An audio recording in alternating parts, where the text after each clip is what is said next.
মাছুংখা everyone মই লক্ষ্য পুনৰবাৰ সকলোকে স্বাগতম জনাইছোঁ আমি মেথছৰ প্ৰিভিয়াছ ইয়েৰ কুৱেশ্যনসমূহ কৰি আছিলোঁ এইটো আছাম পুলিচ SI 2025 কুৱেশ্যন হয় প্ৰত্যেকটো এক্সামৰ কাৰণে বহুত বেছি ইম্পৰ্টেণ্ট হয় যিসকলে এডিআৰই হয় তেখেতসকলে আছাম পুলিচ বুলি নোচোৱাকৈ নাথাকিব কাৰণ কুৱেশ্যনবিলাক একেই হয় টপিকবিলাক একেই হয় লেভেল অফ কুৱেশ্যনবিলাকো একেই হয় আমি ইয়াৰ আগতে 10টা কুৱেশ্যন ডিছকাছ কৰিলোঁ পাৰ্ট 1ত এইটো পাৰ্ট 2 হয় বহুত বেছি ইম্পৰ্টেণ্ট প্ৰত্যেকটো কুৱেশ্যনৰ লগতে আমি কনচেপ্টটো ক্লিয়াৰ কৰিবলৈ সম্পূৰ্ণ চেষ্টা কৰিম যাতে আমাৰ কোনো অসুবিধা নহয় প্ৰথম কুৱেশ্যনটো আমাক কি কৈছে যে a discount of 20% is offered on the selling price of an item ভালকে মন কৰিব আপোনালোকে যে কোনো এক সামগ্ৰী বিক্ৰী মূল্যৰ ওপৰত 20% ৰেহাই কৰা হ'ল বিক্ৰী মূল্য যেটো আসলে তাৰ ওপৰত 20% ৰেহাই কৰিছে ঠিক আছে আমি গম পালো ইয়াৰলৈকে আমি সদায় ফুল ষ্টপ বা দাঢ়িলৈকে সদায় পঢ়িম ফাৰ্ষ্টত তাৰ নেক্সট আমাক কৈছে by what percentage the price needs to be increased on the present selling price in order to bring it to the original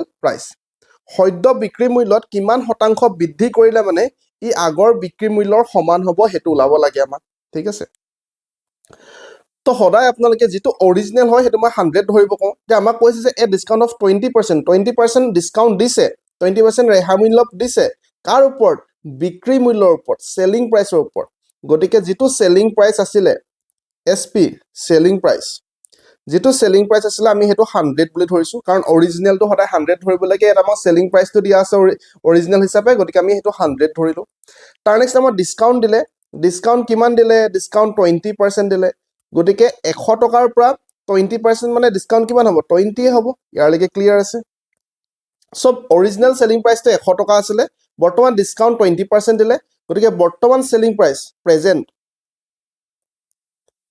বৰ্তমান যোনটো প্ৰেজেন্ট SP সেলিং প্ৰাইচটো কিমান হৈ যাব 80 হৈ যাব 100 টকা আছিল অৰিজিনাল সেলিং প্ৰাইচ বিক্ৰী মূল্যটো হয়নে বৰ্তমান 20 টকা ডিসকাউন্ট দি দিলে গতিকে আপুনি কে টকা পে কৰিব লগা আছে দোকানীজনক 80 रुपीस ইয়াৰলৈকে ক্লিয়াৰ আছে কোনো অসুবিধা নাই এতিয়া আমাক কোৱেশ্চনটো সুধিছে এটো যে by what percentage the price needs to be increased যে সদ্য বিক্ৰী মূল্য মানে বৰ্তমান যেটো 80 টকা হৈ আছে তাক আৰু কিমান শতাংশ বৃদ্ধি কৰিলে মানে ই আগৰ বিক্ৰী মূল্য সমান হ'ব তো বৰ্তমান যেটো 80 হৈ আছে তাক 100 কৰিবলৈ হলে আমি আৰু 20 টকা বৃদ্ধি কৰিব লাগিব হেতু আমি গম পাইছো 20 টকা কাৰ ওপৰত 20 টকা আমি বৃদ্ধি কৰিব লাগিব 80 रुपीसৰ পৰা আৰু 20 টকা সো 80 টো তলত লিখিম পাৰ্সেন্টেজলৈ নিবলৈ আমি 100 এ মাল্টিপ্লাই কাৰণ আমাৰ পাৰ্সেন্টেজত নিব দিছে চাও শতাংশত নিব দিছে তো এটো কৰি দিলে আমাৰ আনসাৰ ল'ব এটো শূন্য কেনসেল 2 এ ইয়াক 4 বাৰ যাব 4 ৰে ইয়াক 25 বাৰ যাব গতিকে 25% অপচন বি টো কাৰেক্ট আনসাৰ ক্লিয়াৰ আছে বহুতৰ কনফিউজন থাকিলে মই আকৌ এবাৰ এক্সপ্লেইন কৰিছো অলপমান স্পিডত কৰিম এবাৰ এক্সপ্লেইন সদায় আপোনালোকে ফাৰ্ষ্টত ফুল ষ্টপ লগে পঢ়িব দাঢ়ি লগে পঢ়িব আমাক কৈছে a discount of 20% is offered on selling price of an item কোনো এক সামগ্ৰীৰ যেটো বিক্ৰী মূল্য আছিল যে টকাত বিকে তাত 20% ডিসকাউন্ট দিলে সো আমি ধৰি লৈছো যে সেলিং প্ৰাইচটো 100 টকা আমি এট কষ্ট প্ৰাইচৰ কথা যেহেতু কুৱেশ্যনত উল্লেখ কৰা নাই গতিকে কষ্ট প্ৰাইচলৈ যোৱা নাই আমি সেলিং প্ৰাইচটো 100 ধৰিলো তাত 20% ডিসকাউন্ট দিলে সো ডিসকাউন্ট 20% মানে কি 100 টকাৰ 20% 20 হয় তাৰ মানে বৰ্তমান গ্ৰাহকজনে মানে আপুনি যদি দোকানত যায় আপুনি 80 रुपीस দি পিনি কিনিব লগিয়া হৈছে নতুন প্ৰেজেন্ট সেলিং প্ৰাইচটো 80 হয় আমাক কোৱেশ্যনত সুধিছে যে বৰ্তমান যেটো সদ্য বিক্ৰী মূল্য মানে 80 रुपीस যেটো আছিল যেটো প্ৰেজেন্ট সেলিং প্ৰাইচ আছিল তাৰ লগত আৰু কিমান পাৰ্সেন্ট ইয়া বহাব লাগিব যাতে ই আগৰ সমান হৈ যায় তো আমি দেখালো পাৰ্সেন্টেজলৈ নিব লাগে আমি দেখা পাইছো যে 80 ৰ লগত আৰু 20 বহাব লাগিব পাৰ্সেন্টেজলৈ নিবলৈ আমি ওপৰত 20 টো লিখিছো ফাৰ্ষ্টত ঠিক আছে ফাৰ্ষ্টত 20 লিখিছো তাৰ নেক্সট কাৰ ওপৰত 80 ওপৰত সো 80 তলত পাৰ্সেন্টেজলৈ নিবলৈ 100 এ মাল্টিপ্লাই তো এটো কৰিলে আমি 25% পাইছো অপচন বি টো কাৰেক্ট আনসাৰ মই আশা কৰিছো ক্লিয়াৰ আছে তো ইমানখিনি কৰিবলৈ আসলতে বেছি টাইম নালাগে মই এক্সপ্লেইন কৰিছো কাৰণে তো টাইম লাগিবই ইয়াৰ আগৰ ক্লাছত আমি এটো কোৱেশ্চন ডিসকাস কৰিলো যে পাঁচজনী মুৰ্গীয়ে 5 দিনৰ বাবে 5 দিনৰ বাবে প্ৰতিদিনে কণী পৰাত 250 টা হৈছিল তো 10জনী মুৰ্গীয়ে 10 দিনৰ বাবে কণী পাৰিলে কিমানটা হ'ব হেতু ওলাব লাগে তো এনেকুৱা ধৰণৰ কোৱেশ্চন বিলাক কুকুৰা হওক মুৰ্গী হওক মানুহ হওক যে কিবা এটা যদিহে কাম কৰা বুজায় তেখেতে বৰ্তমান কণী পাৰি আছে কুকুৰা সকলে হয়নে গতিকে তেনেকুৱা ধৰণৰ এই ফৰ্মুলাটো সদায় এপ্লাই কৰিব একেবাৰে সিম্পল ফৰ্মুলা হয় তো দুটা স্টেপতে ওলাব পাৰি মই বুজাইছিলো কাৰণে একেবাৰে দীঘল মেথডত কৰিছিলো তো দুটা স্টেপতে আনসাৰটো ইয়াৰলৈকে আনসাৰটো ওলাই যাব পাৰি ঠিক আছে এটো বিষয় আমি ডিসকাস কৰিছো ইয়াৰ আগৰ ক্লাছত এতিয়া মই বাৰে বাৰে এইটো কথা কওঁ যে আপোনালোকে এনেকে ধৰণে এটা এটা কুৱেশ্যন পঢ়ি থাকিলে মানে এক্সামত ডাইৰেক্টলি কৰিবলৈ অসুবিধা হয়, কনচেপ্টটো ক্ৰিষ্টেল ক্লিয়াৰ নহয়। আৰু সেইটো কাৰণে আমাৰ লক্ষ্যতক এপ্লিকেশ্যন আছিলে, য'ত আমাৰ মেথছৰ কোৰ্চ আছিলে, যিটো যোৱাবাৰ গ্ৰেণ্ড ছাকচেছফুল হৈছিলে। মেক্সিমাম কুৱেশ্যন ডাইৰেক্টলি কমন পৰিছিলে, একজেক্টলি নাম্বাৰৰ সৈতে একে কুৱেশ্যনলৈকে কমন পৰিছিলে। চ' যদিহে কাৰোবাৰ মেথছত প্ৰব্লেম আছে, যাৰ প্ৰব্লেম আছে মই তেখেতসকলক কৈ আছোঁ, যদি মেথছত প্ৰব্লেম আছে আপোনালোকে আমাৰ লক্ষ্যতক এপ্লিকেশ্যনটো, এই এপ্লিকেশ্যন ডাউনলোড কৰি লওক। চ' 50,000 ডাউনলোড হোৱাৰ পিছতে কোনো এটা এপ্লিকেশ্যন আপোনালোকে 5 ষ্টাৰ ৰেটিং ক'তো দেখা নাপায়। কোনো এটা এপ্লিকেশ্যনৰ 5 ষ্টাৰ ৰেটিং বা 4.9 ষ্টাৰ ৰেটিং দেখা নাপায় আপোনালোকে। আমাৰ কিয় আছে? কাৰণ সেই কোৱালিটিটো আমি মেইনটেইন কৰিছোঁ। আকৌ কৈ দিছোঁ, বাৰে বাৰে মই কওঁ যে যিসকলে এখেতে ক্লিয়াৰ কৰিছিলে এক্সাম, চাওক, যিয়ে যোগ বিয়োগ পূৰণ হৰণৰ বাহিৰে একো এটা জনা নাছিলে, তেখেতে বৰ্তমান কোৱালিফাইড হ'ল। গ্ৰেড 3 ক্লিয়াৰ কৰিলে, মেথছৰ 35ৰ ভিতৰত 34টা কুৱেশ্যন কৰিব পাৰিছে। এই সকলো দেখা পাইছে, নৱজিৎ কুৰ্মী হওক, থানুকৃষ্ণ হওক, এই সকলোবিলাকে এক্সামিনেশ্যন ক্ৰেক কৰিছে। মৃদুল কুৰ্মী হওক, অনিন্দিতা শৰ্মা হওক, ঠিক আছে, এখেতসকলে ক্লিয়াৰ কৰিছে এক্সামিনেশ্যন। প্ৰত্যেক এইবিলাক যিমান আছে গোটেইখিনিয়ে এক্সাম ক্লিয়াৰ কৰিছে। তাৰ নেক্সট কুৱেশ্যনটোত আমি যাম। আমাক কৈছে যে how many times do the hands of a clock coincide in a day? এটা দিনত কেইবাৰ ঘড়ীৰ দুইখন হাত একলগ হয়? এইটো ডাইৰেক্টলি আপোনালোকে 22 বাৰ বুলি মনত ৰাখিব, 22 বাৰ বুলি মনত ৰাখিব। ইয়াৰ কনচেপ্টটো অলপমান দীঘল হয়, সেইকাৰণে মই আজি এক্সপ্লেইন নকৰোঁ। আমি ক্লকৰ যিটো ক্লাছ আমি কৰিছোঁ আমাৰ মেথছৰ কোৰ্চত, তাত আমি অলৰেডি 3টা টাইপৰ ডিছকাছ কৰিছিলোঁ ক্লকৰ কুৱেশ্যন। চ' প্ৰত্যেকটো টপিকৰ টাইপ ৱাইজত কুৱেশ্যন থাকে। চ' টাইপ ৱাইজত ডিছকাছ কৰিলেহে আপোনাৰ কনচেপ্টটো ক্লিয়াৰ হ'ব। তো আমি তাতো এইটো এড কৰি দিম, ঠিক আছে, এইটো এড কৰি দিম মই তাতে। তো এতিয়া বা আপোনালোকে ডাইৰেক্টলি 22 বাৰ বুলি মনত ৰাখিলে হ'ল। তাৰ নেক্সট কুৱেশ্যনটো একেবাৰে চিম্পল কুৱেশ্যন আছিলে আমাৰ এইটো, যে আমাক কি দিয়া আছে? 8 ডিভাইডেড বাই 88 দিয়া আছে, ইনটু 8888088 এইটো আমাক দিয়া আছে। তো আমি কি কৰিম? এই যিটো ডিভাইড চিন আছে, ডিভাইড চিনটো যদি মই এনেকৈও লিখিব পাৰিম, ফ্ৰেকশ্যনত লিখিব পাৰিম, কোনো অসুবিধা নাই ইয়াৰলৈকে আমাৰ ওচৰত। তাৰপিছত মই যিটো আছে সেইটোকে লিখিছোঁ। 8 ইয়াক 11 বাৰ যাব, 8 11 যায় 88, 8 11 গুণ 88। তো 11 ইয়াক কেইবাৰ যাব কৰিবলৈ হ'লে, যাৰ যাৰ অসুবিধা হয় এনেকৈ কাটিবলৈ, আপোনালোকে ডাইৰেক্টলি এনেকৈ হৰণ কৰি চাব, নহ'লে আপোনালোকৰ ভুল হৈ যাব। ভুল হ'বৰ কাৰণে আচলতে এইটো দিছে, ঠিক আছে। তো 11 কেইবাৰ যাব? প্ৰথমত 8 বাৰ যাব, 88 হ'ল। তাৰ নেক্সট ওপৰৰ পৰা এটা 8 নামিলে। তো দুটা নাম্বাৰ যদিহে একেবাৰে নমাবলগীয়া হয়, তেনেহ'লে ইয়াত 0 এটা দিব লাগে। এই কথাটো গম পায় নে নাপায় আপোনালোকে? যদিহে গম নাপায়, ডাইৰেক্টলি আপোনালোকে আকৌ যদি এনেকৈ 88 নমায়, ডাইৰেক্টলি অকল 8 দি দিলে ইয়াত ভুল হৈ যাব। সেইকাৰণে মই আপোনাক কৈছোঁ যে দুটা নাম্বাৰ যদিহে একেলগে নমাবলগীয়া হয়, এটা ইয়াত 0 দি দিবলগীয়া হয়। তাৰপিছতে ইয়াত 88 নামিলে, সেইকাৰণে 8 বাৰ যাব, পুনৰ 88 হ'ল। ক্লিয়াৰ আছে? তাৰ নেক্সট এই 0টো ইয়াত ওপৰলৈ উঠি যাব। পুনৰবাৰ চাওক, আপোনালোকে দেখা পাইছে ইয়াত দুটা নাম্বাৰ আছে। পুনৰবাৰ দুটা নাম্বাৰ, এই দুটা নাম্বাৰ নমাব লাগে, 88 নমাব লাগে। দুটা নাম্বাৰ হ'লে ইয়াত আকৌ এটা 0 দিব লাগিব, তাৰ নেক্সট 8 বাৰ দিব, 88 হ'ব। চ' 808008 ক'ত আছে? অপশ্যন এত আছে। চ' অপশ্যন এটো ইয়াত কাৰেক্ট আনচাৰ। তো এই কুৱেশ্যনটো এইটো কাৰণে আমাক দিছে, যাতে এই 0টো বহাবলৈ সকলোৱে পাহৰি যায় আৰু ভুল হৈ যায়, সেইটো কাৰণে আপোনালোকৰ ভুল হৈ যাব, ঠিক আছে। মই আশা কৰিছোঁ বুজি পালে। এইটো একেবাৰে চিম্পল কুৱেশ্যন। তাৰ নেক্সট এইটো চাওক, এইটো হ'ল কইন্সৰ কুৱেশ্যন। একজেক্টলি ছেইম কুৱেশ্যন আমি কৰিছোঁ নে নাই কৰা মোক কওক আপোনালোকে। ৰেচিঅ' এণ্ড প্ৰপৰ্চন যিটো টপিক আছিলে, এইটো ৰেচিঅ', এইটো চাওক ৰেচিঅ' এণ্ড প্ৰপৰ্চনে হয়। ইয়াত ৰেচিঅ' দেখা পাইছে, চাওক 4:5:9, 4:5:9। তো ৰেচিঅ' এণ্ড প্ৰপৰ্চনৰ বহুত কেইটা টাইপৰ কুৱেশ্যন থাকে। আমি টাইপ ৱাইজত যেতিয়ালৈকে কুৱেশ্যনবিলাক ছল্ভ নকৰোঁ, এক্সামত আপুনি কৰিব নোৱাৰে, সেইটো মই গেৰেণ্টি দিছোঁ। টাইপ ৱাইজত কৰিব লাগিব। সেইকাৰণে আমাৰ কোৰ্চ কৰাৰ পিছত 34টা কৰিব পাৰিছে 35টা কুৱেশ্যনৰ ভিতৰত। তাৰমানে কইন্সৰ অকল দুটা টাইপৰ কুৱেশ্যন আছে। মই আপোনাক স্পষ্টকৈ কৈ দিছোঁ, কইন্সৰ অকল দুটা টাইপৰ কুৱেশ্যন আছে। তো এই দুটা টাইপৰ কুৱেশ্যন যদি আপুনি কৰিব পাৰে, আপোনাৰ যদি কনচেপ্টটো দুটা টাইপৰ ক্লিয়াৰ থাকে, আপুনি যেনেকুৱা ধৰণৰ কুৱেশ্যন আহিলেও এক্সামত কইন্সৰ ৰিলেটেড কুৱেশ্যন কৰিব পাৰি। দুটা টাইপৰ কুৱেশ্যনত কি হয় মই কৈ দিছোঁ। ইয়াত চাওক, ইয়াত টোটেল টকাটো আমাক 830 বুলি কৈছে, যে টোটেল কইন্স ইজ 830, হয়নে? মুদ্ৰাৰ মূল্যটো 830 টকা হয় বুলি ইয়াত স্পষ্টকৈ দিয়া আছে। কোনোবা এটা টাইপ হ'ল এইটো, যে এটা টাইপটো হ'ল টোটেল টকাটো আমাক দিয়া থাকিব। কোনোবা এটা টোটেল মুদ্ৰা সংখ্যা, যে টোটেল 50টা মুদ্ৰা আছে, টোটেল 50টা কইন্স আছে। তো কি ক'লো মই, এটা টাইপত টোটেল টকাটো দিয়া থাকিব, আৰু এটা টাইপত টোটেল কিমানটা কইন্স আছে সেইটো আমাক নাম্বাৰ অফ কইন্সটো দিয়া থাকিব। তো এই দুটা টাইপৰ কুৱেশ্যনে অকল কইন্সত আপোনালোকে দেখা পাব, যিটোৰ বিষয়ে বহুত ভালকৈ আমি ডিছকাছ কৰিছোঁ। তো সেইটো কাৰণে আচলতে আমাৰ মেথছ কোৰ্চটো মই বাৰে বাৰে কওঁ, বহুতে ভাবে যে 500 টকা এটা বহুত বেছি হয়।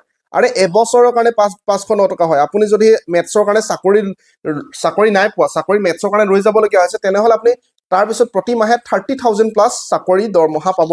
সেইটো কাৰণে আপুনি 500 টকা এটা এবছৰৰ কাৰণে, মানে এদিনত 2 টকা, 2 টকাতকৈ কম, তথাপি মই ধৰিছোঁ এদিনত 2 টকা আপুনি খৰচ কৰিব পাৰে।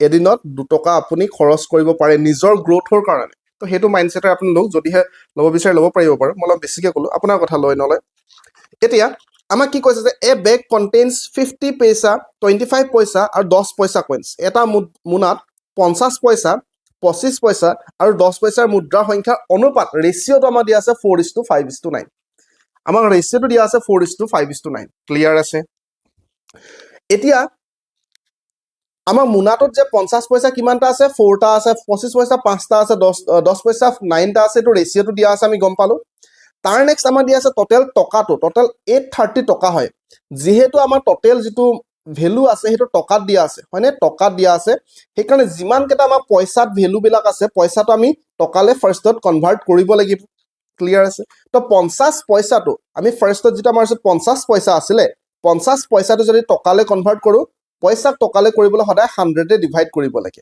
শূন্য শূন্য কেনসেল পাঁচেৰে এবাৰ যাব পাঁচেৰে দুবাৰ যাব মানে 50 পইচাটো 1/2 টকা হ'ব ঠিক আছে সো মই 1/2 লিখিছো ইয়াৰ লাগি ক্লিয়াৰ আছে এই যেটো 50 পইচা আছে তাক মই জাস্ট টকালে কনভাৰ্ট কৰিছো টকালে কনভাৰ্ট কৰিবলৈ কি কৰিব লাগে পইচাক টকালে কনভাৰ্ট কৰিবলৈ সদায় আপোনালোকে 100 এ ডিভাইড কৰিব 50 এ এবাৰ যাব 50 এ দুবাৰ যাব 1/2 হৈছে তো 50 পইচাত যদি 50 পইচা আছিল 1/2 টকা হৈ গল তো এটো টকা কিমানটা আছে 4টা আছে বুলি ৰেচিঅ দিছে গতিকে আমি 4x এ মাল্টিপ্লাই কৰিম মাজত প্লাস চিন দিলো ক্লিয়াৰ আছে ইয়াৰ লাগি তাৰ নেক্সট একে আমি 25 পইচা যেটো আছিল 25 পইচাটো আমি টকালে কনভাৰ্ট কৰিম সো 25 পইচা ডিভাইডেড বাই 100 কিয় কৰিছো টকালে কনভাৰ্ট কৰিছো 25 এ এবাৰ যাব 25 এ 4 বাৰ যাব মানে 1/4 তো 25 পইচা মানে 1/4 টকা হয় কিমানটা আছে আমাক কৈছে যে ইয়াত 5টা আছে কিমানটা 5টা গতিকে ইনটু 5x কৰিলো মাজত প্লাস চিন তাৰ নেক্সট আমি 10 পইচাটো টকালে কনভাৰ্ট কৰিম টকালে কনভাৰ্ট কৰিলে 100 এ ডিভাইড কৰিব লাগে 10 এ এবাৰ যাব 10 এ 10 বাৰ যাব গতিকে 1/10 টকা হৈ গল কিমানটা আছে 9টা আছে গতিকে 9x লিখিলো ইয়াৰ লাগি ক্লিয়াৰ আছে তাৰ মানে 50 পইচা 4x টা আছে 25 পইচা 5x টা আছে আৰু 10 পইচা 9x টা আছে আৰু গোটেই বিলাক যদি মিলাই দিয়ে মই হেকাৰণে গোটেই বিলাক প্লাস কৰিছো প্লাস কৰা মানে গোটেই পইচা বিলাক মিলাই দিছো চাও গোটেই পইচা বিলাক মিলাই দিছো প্লাস কৰি দিছো গোটেই বিলাক টকাৰ সংখ্যাটো 830 হয় সো 830 লিখিছো ইয়াৰ লাগি ক্লিয়াৰ আছে এই লাইনটো কৰিব পাৰিলে গোটেই আনসাৰটো আপোনালোকৰ ওলাই গল ঠিক আছে এটা 2 4 আৰু 10 ৰ আমি এলসিএম লখাগু লম 2 4 আৰু 10 ৰ বহুতে মুখতে ওলাব পাৰিব মই বেছিকৰ পৰা কৰি দিছো 2 ৰে এবাৰ যাব 2 ৰে দুবাৰ যাব 2 ৰে 5 বাৰ যাব তো 5 দুগুণ 10 10 দুগুণ 20 ইয়াৰ লখাগুটো হৈ যাব 20 20 কিমান হ'ব 20 সো 20 লিখিলো এই যোনটো তলৰ নাম্বাৰ আছে ই লখাগুটো কেবাৰ যাব 10 বাৰ যাব গতিকে ওপৰৰ নাম্বাৰ এই 4x টো ওপৰত আছে কোনাই মানে তলৰ 1 আছে সো ওপৰৰ 4x ৰ লগত 10 মাল্টিপ্লাই হ'ব বুজি পালে এই 2 ৰে এই 20 10 বাৰ যাব সো ওপৰৰ 4x ৰ লগত 10 মাল্টিপ্লাই সো 4 * 10 মানে 40x বুজি পাইছে নিশ্চয় মাজত প্লাস চিন আছে প্লাস দিছো এই 4 এ এই 20 5 বাৰ যাব গতিকে ওপৰৰ 5x ৰ লগত 5 মাল্টিপ্লাই 5 5 গুণ 25 25x মই আকৌ এবাৰ বুজাম 10 এ ইয়াক দুবাৰ যাব গতিকে ওপৰৰ 9x ৰ লগত 2 মাল্টিপ্লাই 9 2 18x ইয়াৰ লাগি ক্লিয়াৰ আছে কোনো অসুবিধা নাই গোটেই বিলাক এড কৰি দিও মাত্ৰ আপোনালোকে 40 + 25 কিমান হয় 65 65 + 18 মানে 75 75 18 মানে 83 গতিকে 83x hall equal to cross multiply হৈ যাব 22 830 * 20 তাৰ নেক্সট এইফালে 83 মাল্টিপ্লাই তো এইফালে লৈ গলে ডিভাইড হৈ গল 83 এ 830 10 বাৰ যাব মানে 200 তো x ৰ ভ্যালু আমি কিমান পালো x ৰ ভ্যালু আমি 200 পালো 200 x ৰ ভ্যালু তো আমাক ওলাব দিছে কি আমাক ওলাব দিছে 25 পইচা কিমানটা আছে 25 পইচা আমি দেখা পাইছো যে 5x টা আছিল কিমানটা আছিল চাও 5x টা গতিকে 5x মানে 5 * 200 মানে 1000 যে 25 পইচা মুদ্ৰা সংখ্যা 1000 টা আছে ইয়াৰ লাগি ক্লিয়াৰ আছে কোনো অসুবিধা নাই নিজে এনালাইসিস কৰিবলৈ চেষ্টা কৰিব মই পুনৰবাৰ এবাৰ কৰিম আমাক কোৱেশ্চনত দিয়া আছে যে 50 পইচা 25 পইচা আৰু 10 পইচা মুদ্ৰাৰ কইনছৰ অনুপাত ৰেচিঅ দিয়া আছে 4:5:9 50 পইচাটো টকালে কনভাৰ্ট কৰিলো টকালে কনভাৰ্ট কৰিবলৈ সদায় 100 এ ডিভাইড কৰিব লাগে 1/2 পালো কিমানটা আছে 4টা আছে গতিকে 4x হৈ গৈছে তাৰ নেক্সট আমি দেখা পাইছো যে 25 পইচা কিমানটা আছে 5x 25 পইচা মানে টকালে কনভাৰ্ট কৰিলে 1/4 কিমানটা আছে 5x টা আছে একে ধৰণে 10 পইচা কিমানটা আছে 9 আছে গতিকে 9x লিখিছো ঠিক আছে গোটেই বিলাক আমি মিলাই দিলে মানে আমাক কৈছে গোটেই টকাৰ সংখ্যাটো 830 হয় সো 830 হৈছে তাৰ পৰা সিম্পলি আমি x ৰ ভ্যালুটো উলাইছো বাকি একো কৰা নাই x ৰ ভ্যালু যদি পালো 50 পইচা কিমানটা আছিল 5x টা সো আমি 1000 আনসাৰ পালো মই আশা কৰিছোঁ ক্লিয়াৰ আছে কিবা কনফিউজন আছে অলপমান আগলৈ লৈ চাব পাৰিব তো পুনৰবাৰ কৈছোঁ কইন্সৰ দুটা টাইপৰে কুৱেশ্যন আছে সেইটো আপোনালোকে আমাৰ কোৰ্চত বহুত ভালকৈ চাব পাৰিব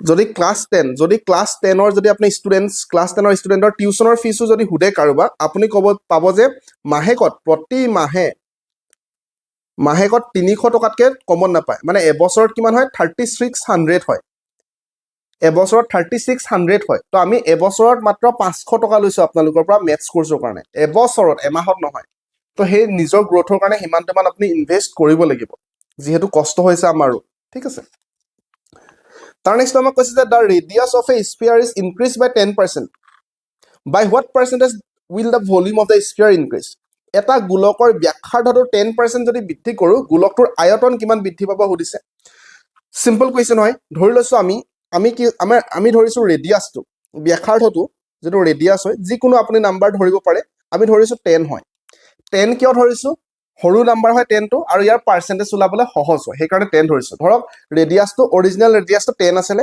তো 10ক বৰ্তমান 10% বৃদ্ধি কৰিব দিছে গতিকে নিউ যোনটো ৰেডিয়াছ হ'ব আগৰ যিটো ৰেডিয়াছ আছিলে তাক 10% বৃদ্ধি কৰিব দিছে তো 10ৰ 10% মানে যিকোনো নাম্বাৰৰ 10% মানে আপুনি এটা নাম্বাৰৰ আগত পইণ্ট বহাব লাগে পইণ্ট বহোৱা মানে এইটো 0 কেঞ্চেল তো 10ৰ 10%টো 1 হ'ব ক্লিয়াৰ আছে যিকোনো নাম্বাৰ আপুনি ধৰক মই যদি আপোনাক কওঁ যে 250ৰ 10% কিমান হৈ গ'লে আপোনালোকে লাষ্ট নাম্বাৰটোৰ আগত পইণ্ট এটা বহাই দিব তাৰ মানে 250ৰ 10%টো 25 হয় ক্লিয়াৰ আছে কাৰোবাৰ যদি অসুবিধা আছে 10ৰ 10% ওলাবলৈ হ'লে 10% অফ 10 এনেকৈ লিখিব পাৰিব তো য'তে পাৰ্চেণ্টেজ তাত আপুনি 100 ডিভাইড অফ মানে ইনটু 10 ক্লিয়াৰ আছে এইটো শূন্য এইটো শূন্য এইটো শূন্য এইটো শূন্য কেঞ্চেল তাৰমানে 10ৰ 10%টো 1 হ'ব ঠিক আছে তো আমি গম পালোঁ যে 10ৰ 10% মানে যিকোনো নাম্বাৰ 10% ওলাবলৈ পইণ্ট বহাব লাগে তাৰ মানে 10ৰ 10% 1 তাৰমানে নতুন ৰেডিয়াছ যিটো হ'ব সেইটোক আৰু 10% বৃদ্ধি কৰা মানে আগৰ পৰা 10 আছিলে আৰু 1 বৃদ্ধি কৰি দিম মানে বৰ্তমান 11 হৈ যাব আগত 10 আছিলে বৰ্তমান নতুন ৰেডিয়াছটো এক এটা বৃদ্ধি হৈ যাব 10% মানে সো 11 হৈ গ'ল ইয়াৰলৈকে ক্লিয়াৰ কোনো অসুবিধা নাই এতিয়া আমাক কৈছে যে নতুন ভলিউমৰ পাৰ্চেণ্টেজ কিমান ইনক্ৰিজ হ'ব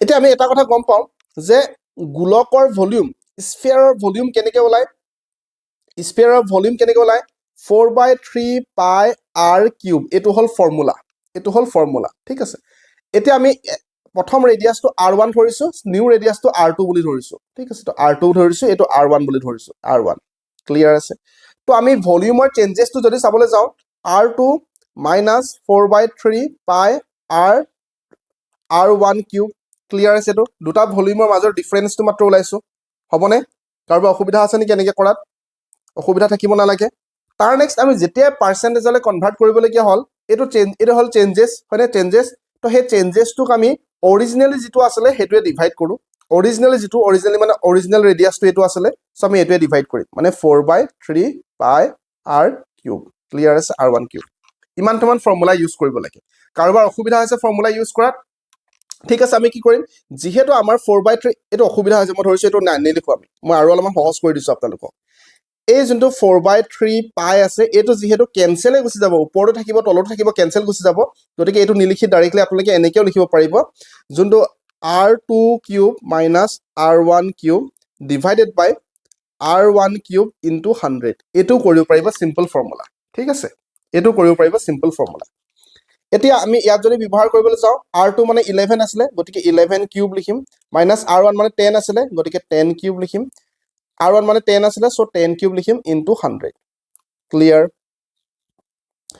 11 কিউব মানে 121 হয় সৰি 11 স্কোয়াৰ মানে 121 হয় 11 কিউব মানে 1331 হয় ঠিক আছে মাইনাছ 10 কিউব মানে 1000 হয় 10 কিউব মানে 1000 হয় ইনটু 100 হ'ব 0 কেঞ্চেল হ'ল সো এইটো মানে 331 পালোঁ ডিভাইডেড বাই 10 সো তলত এটা শূন্য মানে ওপৰত এটা নাম্বাৰৰ আগত পইণ্ট আহা 33.1% সো অপশ্যন ডি টো কাৰেক্ট আনচাৰ ঠিক আছে মই আকৌ এবাৰ এক্সপ্লেইন কৰিছোঁ যে আমাক কি কৈছে আমাক দিয়া আছিলে যে যিটো ৰেডিয়াছ আছিলে ৰেডিয়াছটো 10% ইনক্ৰিজ কৰিব দিছে অৰিজিনেল ৰেডিয়াছটো 10 আছিলে তাৰ 10% মানে আৰু এক এটা বাঢ়ি যাব গতিকে নিউ ৰেডিয়াছটো 11 হৈ গ'ল আমাক ভলিউম ওলাব দিছে মই ভলিউমৰ গোটেই ফৰ্মুলাটো লিখা নাই কাৰণ বহুত বেছি খেলিমেলি লাগি যাব 4/3 পাই যোনটো r কিউব এইটো ফৰ্মুলা আছিলে এইটো কেঞ্চেলে গুচি যাব গতিকে অকল মই r ভেলুটো লিখিছোঁ ইয়াৰলৈকে ক্লিয়াৰ যেতিয়া আপোনালোকক যিকোনো পাৰ্চেণ্টেজ ওলাব দিব, profit percentage, loss percentage, gain percentage, যিকোনো ধৰণৰ পাৰ্চেণ্টেজ ওলাব দিলে সদায় যিটো চেঞ্জেছ হ'ব সেইটো ওপৰত লিখিব।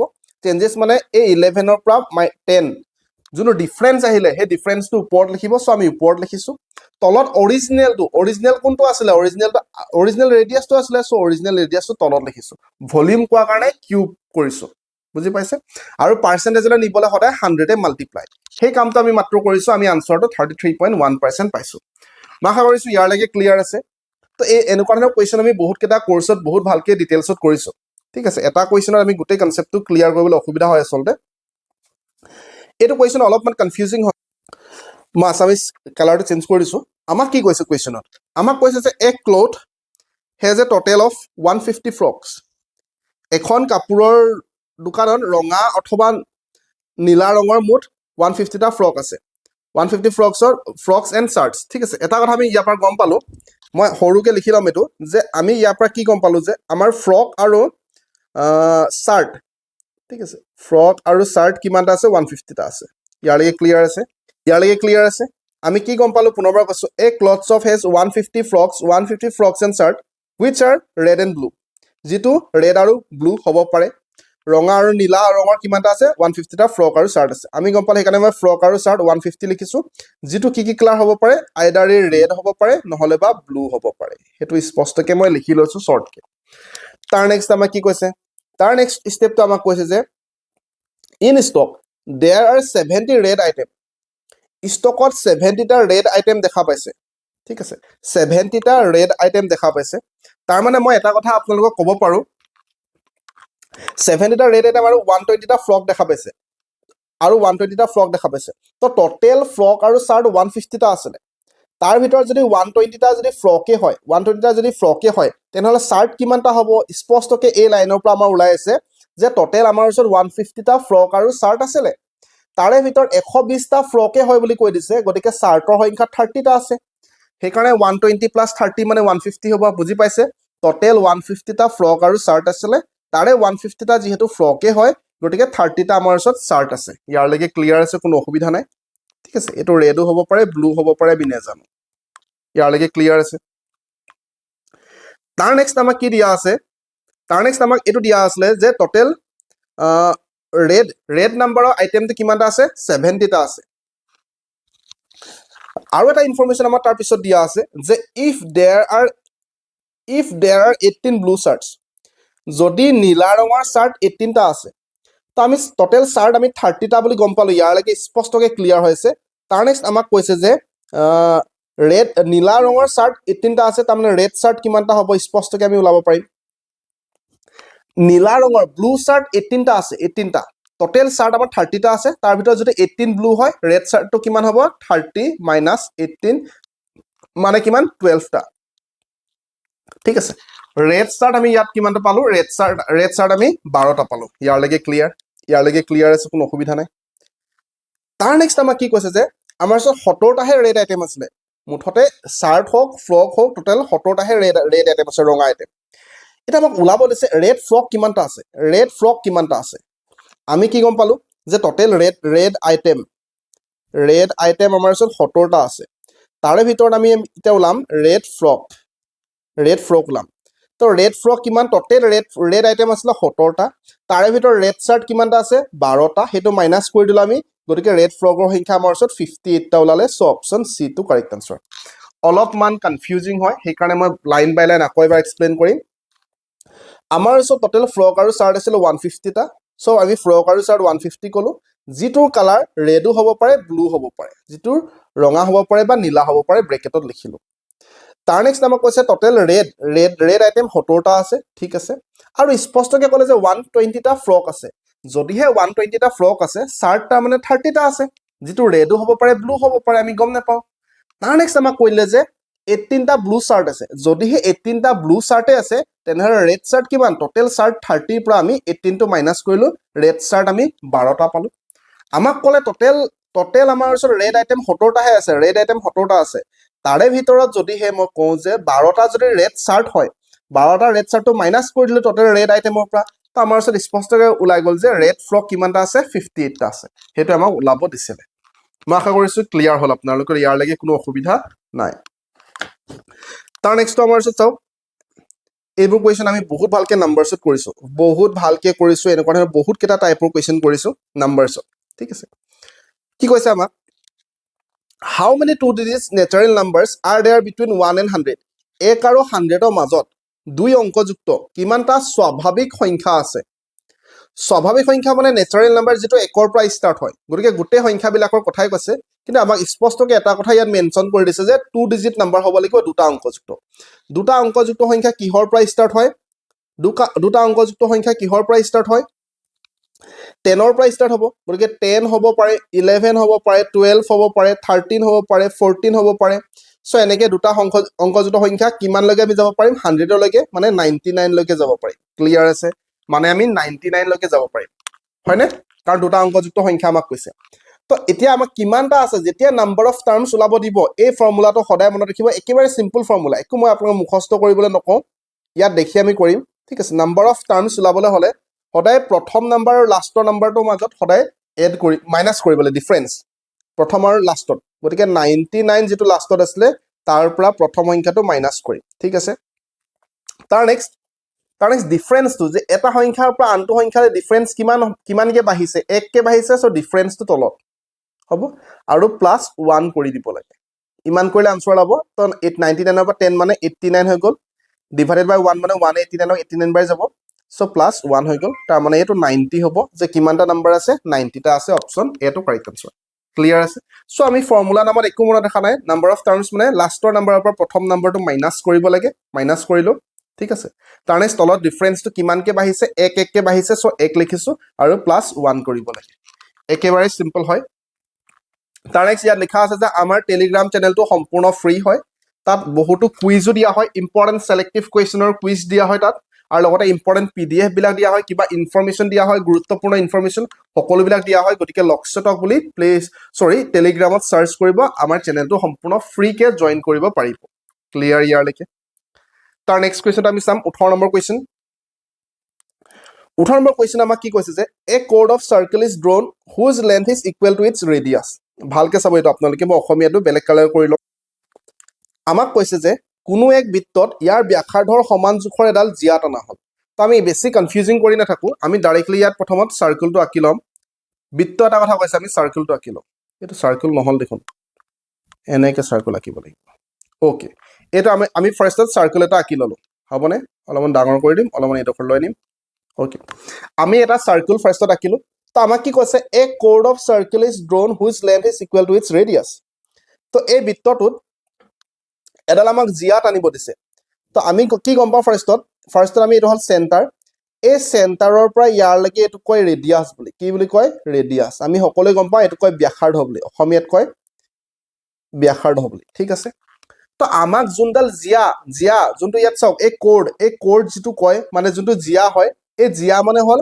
এই এটা পইণ্টৰ পৰা আনটো পইণ্টলৈ টনা ৰেখা ঠিক আছে যিকোনো হ'ব পাৰে এনেকে হ'ব পাৰে এনেকে হ'ব পাৰে এনেকে হ'ব পাৰে মাত্ৰ চেণ্টাৰৰ মাজেদি যাব নোৱাৰে চেণ্টাৰৰ মাজেদি গ'লে তাক আমি ব্যাস বুলি কওঁ ঠিক আছে মাত্ৰ এনেকে ধৰণৰ জিয়া টানিব দিছে ঠিক আছে কোড টানিব দিছে কিন্তু কোডটো কিমান হ'ব লাগিব কোডটো হ'ব লাগিব ব্যাসাৰ্ধৰ সমান তাৰ মানে এই যোনটো ৰেডিয়াস আছে এইটো পইণ্টৰ পৰা যোনফালে টানিলেও এইটো সমান হয় সব ফালৰ পৰা সমান হয় এইটো কয় ৰেডিয়াস বুলি ঠিক আছে ব্যাসাৰ্ধ বুলি তো আমাক যোনটো কোড বৰ্তমান টানিম ধৰক আমি এইডোখৰত এনেকে কোডটো টানিম এইটো এই ব্যাসাৰ্ধৰ সমান হ'ব লাগিব এইটো যিমান আছে সিমান টানিম আমি গতিকে ধৰক আমি এইডোখৰ পৰা এইডোখৰলৈকে টানিছো আমি এটা মানি ল'ব লাগিব হয়তো ফটোত দেখিবলৈ মই অলপমান বেলেগ লাগিছে কিন্তু এইডাল আৰু এইডাল সমান বুলি মানিব লাগিব ঠিক আছে তো এই যোনটো জিয়া আমি বৰ্তমান এনেকে টানিছো এই জিয়াডাল আৰু এইডাল সমান ডিষ্টেন্সৰ হয় ঠিক আছে তাৰ নেক্সট এতিয়া আমাক কি কৰিব দিছে তাৰপিছত চাওক যে আপোনালোকে if the end points of the chords are joined to the center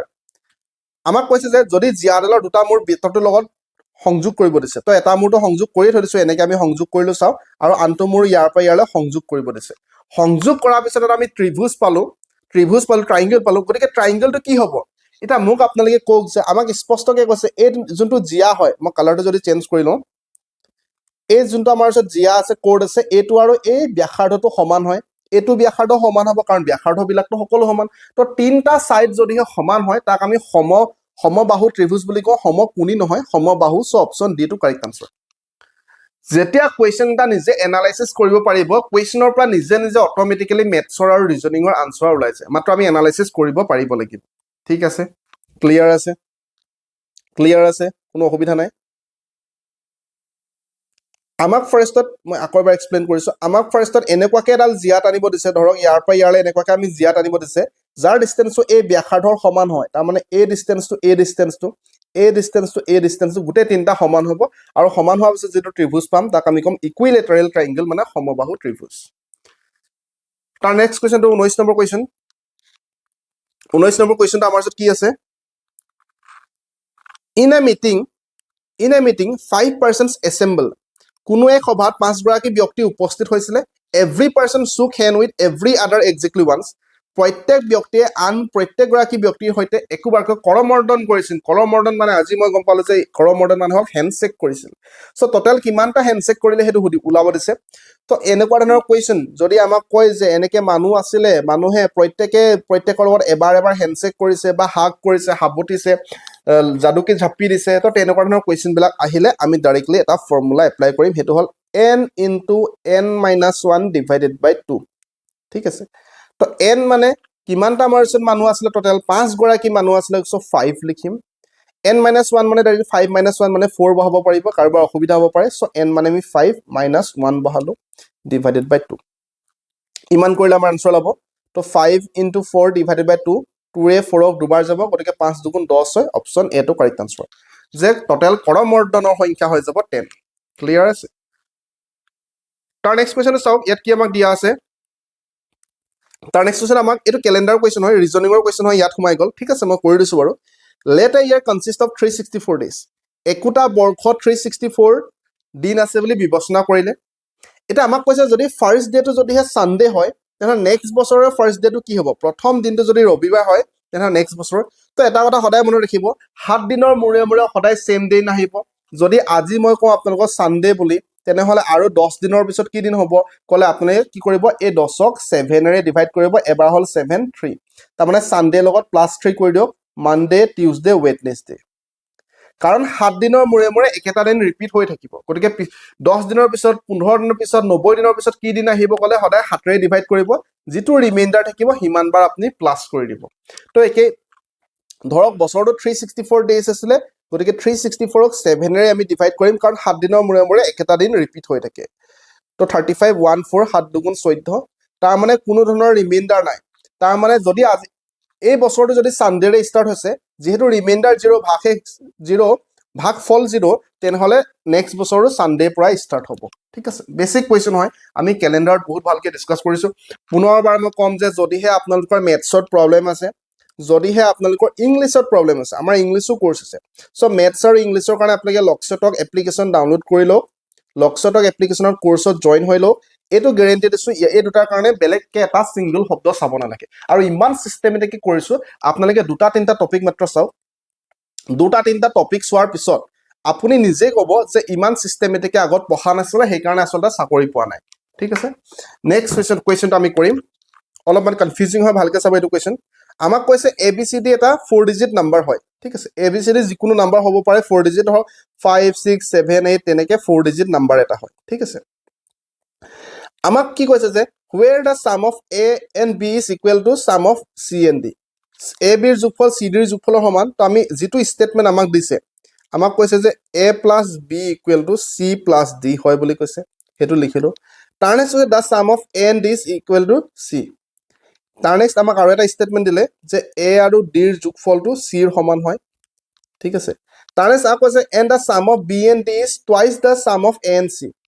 B আৰু D যোগফল A আৰু C ৰ যোগফলৰ দুগুণ হয়, গতিকে B আৰু D ৰ যোগফলটো A আৰু C ৰ যোনটো যোগফল আছিলে তাৰ দুগুণ হ'ব, এইটো ইয়াৰ দুগুণ হ'ব, তাৰমানে ইয়াত 2 নিলিখিব, ইয়াত 2, তেতিয়াহে দুইটা সমান হ'ব। যিহেতু ই দুগুণ, ই ডাঙৰ হয়, গতিকে ইয়াত 2ৰে মাল্টিপ্লাই কৰিলোঁ। ঠিক আছে, তো A + B = এতিয়া আপোনালোকে চাওক যে আমি C মানে কি লিখিব পাৰোঁ, C মানে A + D লিখিব পাৰোঁ। এই Cৰ ঠাইত A + D, এই C ঠাইত আমি A + D লিখিব পাৰোঁ। তো আমি ডাইৰেক্টলি ইয়াত A + twice D লিখিব পাৰিম। কাৰোবাৰ কনফিউজন হ'লে মই এনেকৈ লিখিম দুবাৰত, চি মানে এ প্লাছ ডি লিখিলোঁ আকৌ প্লাছ ডি তো ডি মিলি টুৱাইছ ডি হ'ব ঠিক আছে মই ষ্টেপ বাই ষ্টেপ কৰি দিছোঁ বাৰু equal to A plus twice D হ'ল ইয়াৰলৈকে কোনো কনফিউজন নাই ঠিক আছে তাৰ নেক্সট কি হ'ল যে এ কেঞ্চেল যাব পাৰিম তাৰমানে যদি এনেকৈ ভাবিব পাৰে এ প্লাছ এটো এইফালে আহিলে মাইনাছ এ হৈ যাব এ মাইনাছ এ কেঞ্চেল গুচি যাব 0 হৈ যাব বা এ ডাইৰেক্টলি কেঞ্চেল গ'ল এনেকৈও চিন্তা কৰিব পাৰে চ' আমাৰ ওচৰত অকল থাকিলে b equal to twice d ইয়াৰলৈকে ক্লিয়াৰ আছে কোনো অসুবিধা নাই তো এই মই কি কৰিম এতিয়া এই বি মানে টুৱাইছ ডি পালোঁ তো এই বি ঠাইত মই টুৱাইছ ডি পাতি দিম ঠিক আছে তো টুৱাইছ ডি প্লাছ ডি মানে ডাইৰেক্টলি 3D লিখিব পাৰিম বি মানে টুৱাইছ ডি প্লাছ আকৌ ডি আছে তাৰ মানে মই ডাইৰেক্টলি 3D লিখিব পাৰিম 3D equal to 2 into A plus আকৌ চি মানে কি লিখিব পাৰোঁ এ প্লাছ ডি লিখিব পাৰোঁ তো চি মানে মই আকৌ এ প্লাছ ডি লিখিম এ প্লাছ ডি ঠিক আছে তাৰমানে আমাৰ ওচৰত হৈ গ'ল টু এ প্লাছ এ মানে টুৱাইছে হ'ব টুৱাইছে লগত 2 মাল্টিপ্লাই কৰিলে 4a এ প্লাছ এ টুৱাইছে লগত 2 মাল্টিপ্লাই কৰিলে 4a হৈ গ'ল প্লাছ এইটো ব্ৰেকেট আছে 2a ইয়াৰ লগতো মাল্টিপ্লাই হ'ব প্লাছ টুৱাইছ ডি তো 3d ভেলুটো আমি 4a প্লাছ টুৱাইছ ডিটো এইফালে গ'লে মাইনাছ ডি হ'ব গতিকে 3d মাইনাছ 2d মানে অকল d থাকিব d ইকুৱেল টু 4a ইয়াৰলৈকে ক্লিয়াৰ আছে কোনো অসুবিধা নাই আশা কৰিছোঁ ইয়াৰলৈকে ক্লিয়াৰ আমি b equal to twice d পালোঁ আৰু d ইকুৱেল টু 4a পালোঁ তো আমাক এটা এ বি চি ডি হ'ল এনেকুৱা নাম্বাৰ চাওক আপোনালোকে এ বি চি ডি হ'ল এনেকুৱা 4 ডিজিট নাম্বাৰ যাতে আমি কি পাব লাগিব এই ডি ভেলুটো চাওক ডি ভেলুটো এনেকুৱা হ'ব লাগিব যাতে এৰ 4 গুণ হয় গতিকে ইয়াত কি হ'ব পাৰে চাওক যে যদি মই এৰ ভেলুটো যদি 2 দিওঁ গতিকে ডিৰ ভেলুটো 8 হ'ব লাগিব কাৰণ এৰ 4 গুণ হৈ যাব 8 হয়নে তেতিয়া এই প্ৰথম আৰু লাষ্টৰ ডিজিট যদি যোগ কৰে আপোনালোকে 10 পাব কিন্তু আপুনি দেখা পাইছে ইয়াত 10 কতো নাই এ আৰু ডিৰ যোগফল প্ৰথম আৰু লাষ্টৰ যোগফল এ আৰু ডিৰ যোগফল 10 কতো নাই সকলোতে সিংগল ডিজিট নাম্বাৰ গতিকে এৰ ভেলুটো 2 হ'বই নোৱাৰে চ' মই কি কৰিম এৰ ভেলুটো 1 বহাম তেনেহ'লে ডি ভেলুটো কিমান হ'ব 4 হৈ যাব এৰ ভেলুটো যদি 1 বহাও ডিৰ ভেলুটো 4 হৈ যাব কাৰণ এৰ 4 গুণ হয় গতিকে এই এ আৰু ডিৰ যোগফলটো কিমান হ'ব 5 হ'ব চ' অপশ্যন বি টো কাৰেক্ট আনসাৰ কাৰণ এৰ ভেলুটো 2 হ'ব নোৱাৰে 2 হ'লে এইটো 8 হৈ যাব দুটাৰ ভেলু 10 হৈ যাব 10 কোনো অপশ্যনত নাই ঠিক আছে এনেকৈ আমি কৰিব পাৰোঁ আশা কৰিছোঁ এইটো আৰু আমি চিম্পলত কৰিব পাৰোঁ মই পিছত চিম্পলকৈ শিকাই দিম বাৰু আজি মই এইখিনিতে সামৰিছোঁ ভিডিঅ'টো বহুত দীঘল হ'ল চ' আমি আছাম পুলিচ PYQs গোটেইখিনি কৰিলোঁ মেথছৰ বাকী বহুত বেছি শুভেচ্ছা জ্ঞাপন কৰিছোঁ প্ৰেক্টিচ বেছিকৈ কৰক ৰিভিজন বেছিকৈ কৰক ধন্যবাদ